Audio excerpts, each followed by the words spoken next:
Lo que amplifica la importancia y la trascendencia de este algo es el silencio de las instituciones científicas y de los gobiernos, magnificado todavía más por el evidente pacto de silencio, ocultación y desvío de datos reales, denunciados ya por científicos, militares y civiles, y sobre todo por la descarada y anticonstitucional manipulación de informes y fotografías.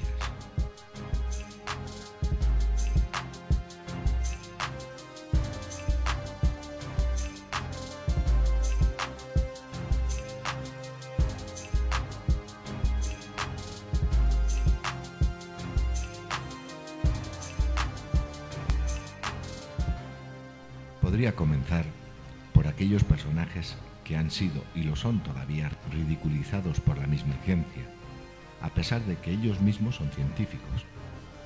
Me estoy refiriendo en este caso a Percival Lowell, diplomático norteamericano que se convirtió en astrónomo y fue fundador del Observatorio Astronómico de Flagstaff en Arizona.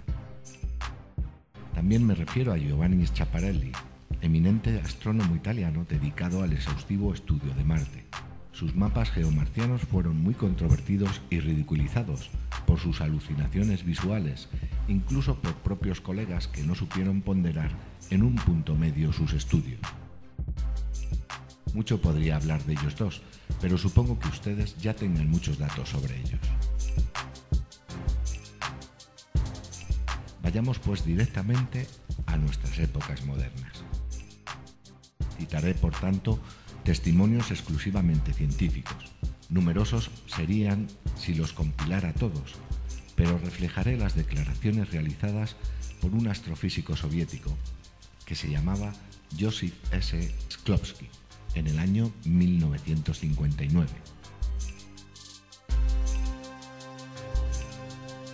Precisamente por ser esta época, son, si cabe, más importantes que las actuales, aunque las actuales son más concluyentes al estar acompañadas por fotografías clarísimas. Esto es lo que declaró en un programa radiofónico en 1959 este científico, concretamente en la emisora de Radio Moscú el día 1 de mayo de 1959.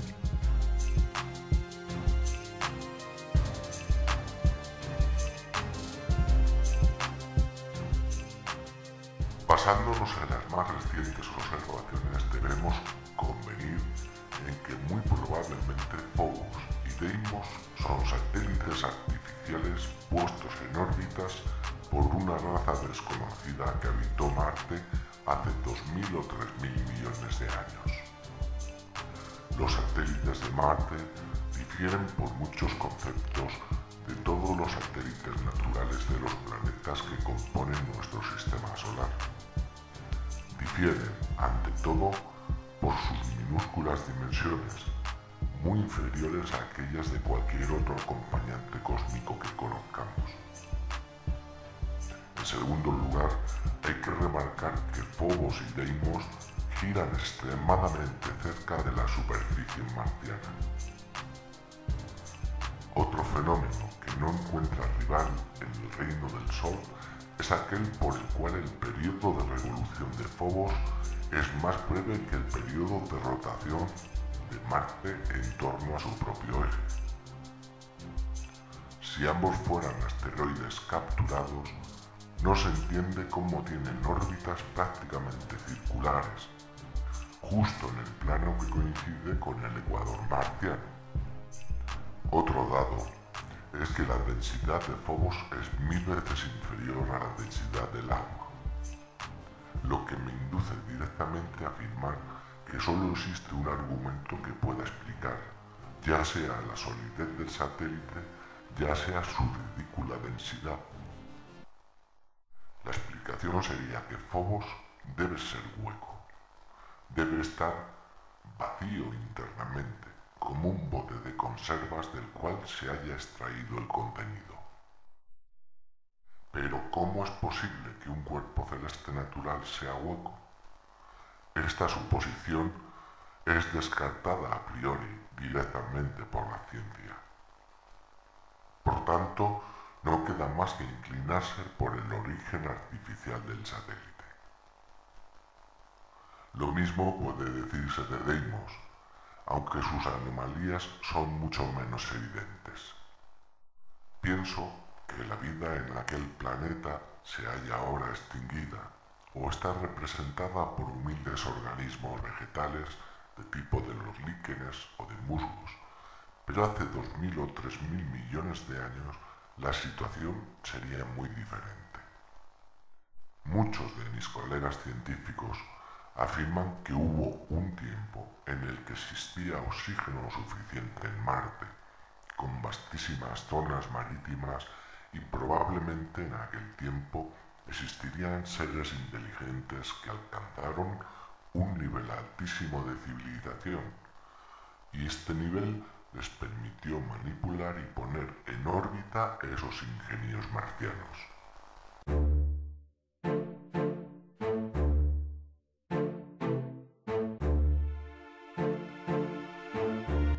Viendo a Phobos, una de las partes más intrigantes es su gran cráter, que de haber sido producido por un impacto hubiera significado su destrucción total.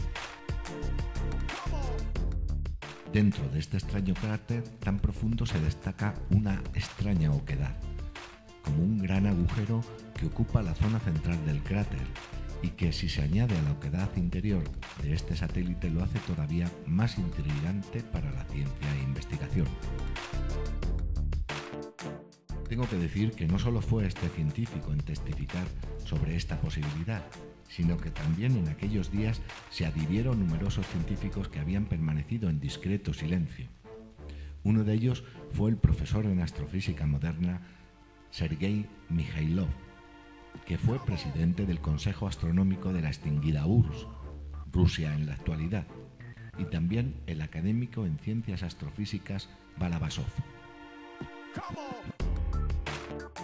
Este último científico declaró lo que sigue. Personalmente pienso que los habitantes de Marte podrían, debido a su ciencia avanzada, haber sobrevivido al envejecimiento de su planeta, creando estructuras capaces de aprovechar al máximo los recursos naturales, y a través de los milenios consiguieron adaptarse a las nuevas condiciones.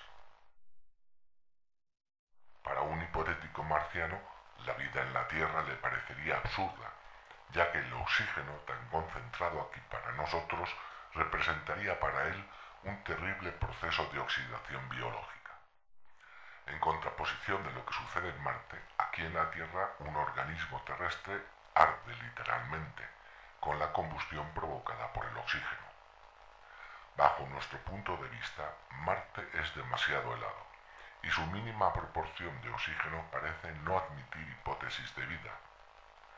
Pero puede darse muy bien el caso de que los marcianos no piensen del mismo modo que nosotros.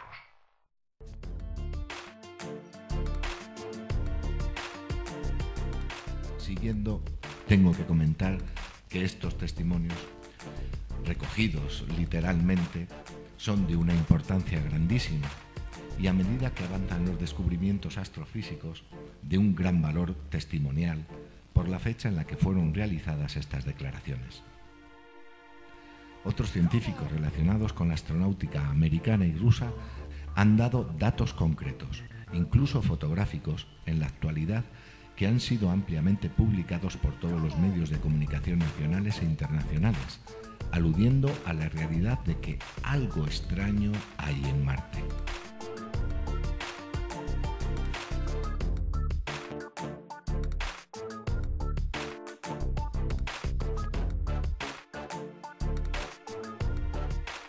Algunos de estos científicos son la astrofísica y astronauta rusa Marina Popovich y el doctor astrofísico James Harder, que es norteamericano.